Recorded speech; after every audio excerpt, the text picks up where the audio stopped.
ಇಂದೇ ಡೌನ್ಲೋಡ್ ಮಾಡಿ ಮತ್ತು ನಿಮ್ಮ ನೆಚ್ಚಿನ ಶೋಗಳನ್ನ ಆನಂದಿಸಿ. ನಾನು ಬೇಕಾದ್ರೆ ಇಲ್ಲಿರ್ತೀನಿ, ನೀನು ಮನೆಗೆ ಹೋಗು. ಅಮ್ಮ, ನೀವು ಆಲ್ರೆಡಿ ಸುಸ್ತಾಗಿದ್ದೀರಾ, ಮನೆಗೆ ಹೋಗಿ ರೆಸ್ಟ್ ಮಾಡಿ. ನನ್ನ ಮಾತು ಕೇಳಿ. ಇಲ್ಲ ಅವಿ, ನೀನು ಮನೆಗೆ ಹೋಗು. ಪೂರ್ಣಿ ನಿನಗೋಸ್ಕರ ಕಾಯ್ತಿರ್ತಾಳೆ, ನಾವಿಲ್ಲೇ ಇರ್ತೀವಿ. ಪೂರ್ಣಿ ಕಾಯ್ತಿರೋದು ಮಗುಗೋಸ್ಕರ. ನಾನೀಗ ಪೂರ್ಣಿನ ಈ ಸ್ಥಿತಿಯಲ್ಲಿ ನೋಡೋಕ್ಕಾಗಲ್ಲ. ಅವ್ರನ್ನ ನೋಡ್ಕೊಳ್ಳೋಕ್ಕೆ ಅಮ್ಮ ಇಲ್ಲಿದ್ರೇ ಸರಿ. ಅಮ್ಮ ಪ್ಲೀಸ್ ನೀವು ಹೊರಡಿ. ತುಳಸಿ, ಅವಿ ಇಲ್ಲಿರಲಿ, ನಾವು ಹೊರಡೋಣ. ನೋಡಿ, ಸರಿ ಅವಿ, ನಾವು ಹೊರಡ್ತೀವಿ. ಏನಾದಿದ್ದರೆ ಕಾಲ್ ಮಾಡು. ನಡಿಮ್ಮ, ನಡಿ.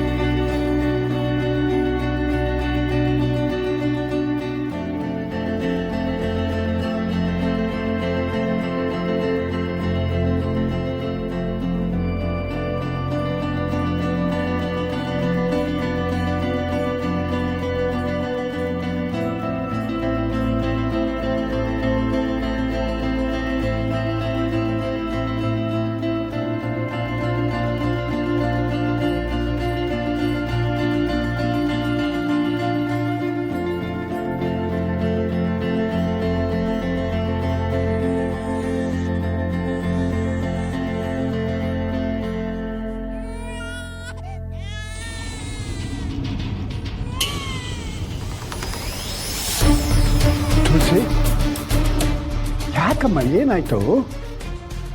ಏನೋ ಒಂಥರ ಸಂಕಟ, ಏನೋ ಒಂಥರ ಸೆಳೆತ. ಇಲ್ಲಿಂದ ಹೋಗೋದಕ್ಕೆ ಮನಸ್ಸೇ ಆಗ್ತಾ ಇಲ್ಲ. ತುಳಸಿ, ಅಲ್ಲಿ ಯಾಕೆ ಹೋಗ್ತಿದ್ದೀರಾ? ಯಾರು ನೀವು? ಪೇಷಂಟ್ ಕಡೆದಿರಾ? ನೋಡಿ, ನೀವು ಈಗೆಲ್ಲ ಬರೋಂಗಿಲ್ಲ, ನೀವು ಹೊರಡಿ. ಯಾಕೆ ತುಳಸಿ ಅವರೇ, ಏನಾಯ್ತು? ಆ ವಾರ್ಡೊಳಗೆ ಯಾಕೆ ಹೋಗ್ತಾ ಇದ್ರಿ? ಮಾಧವ್ರೆ, ನನಗೇನಾಗ್ತಾ ಇದೆ ಅಂತಲೇ ಗೊತ್ತಿಲ್ಲ.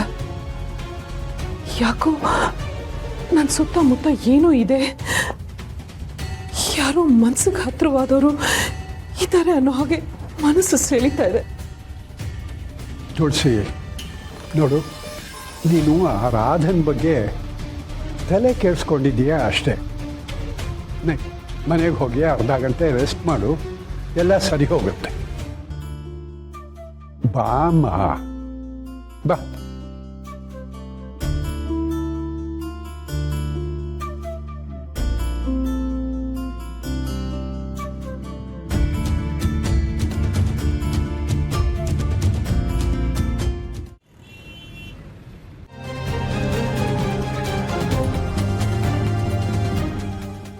ಸಿಸ್ಟರ್, ಸ್ವಲ್ಪ ದುಡ್ಡು ಸಿಕ್ಕಿದೆ, ಈಗ ಏನೇನು ಮಾಡಬೇಕು ಹೇಳಿ. ನೋಡಿ, ನಿಮ್ಮ ಮಗುಗೆ ಸ್ಕ್ಯಾನಿಂಗ್ ಎಲ್ಲ ಆಗಿದೆ, ಜೊತೆಗೆ ಟ್ರೀಟ್ಮೆಂಟ್ ಕೂಡ ನಡೀತಾ ಇದೆ. ನಿಮ್ಮ ಮಗು ಪ್ರಾಣಾಪಾಯದಿಂದ ಪಾರಾಗಿದೆ. Thank you sister. ದುಡ್ಡಿಲ್ಲದೆ ಇದ್ದರೂ ಟ್ರೀಟ್ಮೆಂಟ್ ಕೊಟ್ಟಿದ್ದೀರಾ, ನಿಮ್ಮದು ತುಂಬ ದೊಡ್ಡ ಮನಸ್ಸು. ಅಯ್ಯೋ, ನಂದು ದೊಡ್ಡ ಮನಸ್ಸಲ್ಲ. ಸರಿಯಾದ ಸಮಯಕ್ಕೆ ಬಂದು ಸ್ಕ್ಯಾನಿಂಗ್ಗೆ ಮತ್ತು ಮೆಡಿಸಿನ್ ತರಕ್ಕೆ ದುಡ್ಡು ಕೊಟ್ರಲ್ಲ ಅವರು. ಯಾರು ಮೇಡಮ್ ಅದು? ದೇವ್ರ ಹಾಗೆ ಬಂದು ನನ್ನ ಮಗು ಜೀವನ ಉಳಿಸ್ತೋರು. ಅವ್ರು ಯಾರು ಅಂತ ನನಗೂ ಸರಿಯಾಗಿ ಗೊತ್ತಿಲ್ಲ. ಇಲ್ಲೇ ಎಲ್ಲೋ ಇದ್ರು. ಎಲ್ಲಿ ಅವರು ಕಾಣಿಸ್ತಿಲ್ಲ. ಅವ್ರು ಮತ್ತೆ ಈ ಕಡೆ ಏನಾದರೂ ಬಂದರೆ ದಯವಿಟ್ಟು ನನಗೆ ತಿಳಿಸಿ. ಎಂಥ ದೊಡ್ಡ ಮನಸ್ಸು ಅವ್ರದ್ದು. ಯಾರು ಏನು ಅಂತ ಗೊತ್ತಿಲ್ಲದೆ ಕಷ್ಟದಲ್ಲಿರೋ ಮಗುಗೆ ಸಹಾಯ ಮಾಡಿದ್ದಾರೆ. ದೇವರು ಅವ್ರನ್ನ, ಅವ್ರ ಮನೆಯವ್ರನ್ನ, ಅವ್ರ ಮಕ್ಕಳನ್ನ ಯಾವುದೇ ತೊಂದರೆ ಇಲ್ಲದೆ 100 ಕಾಲ ಚೆನ್ನಾಗಿಟ್ಟಿರಲಿ.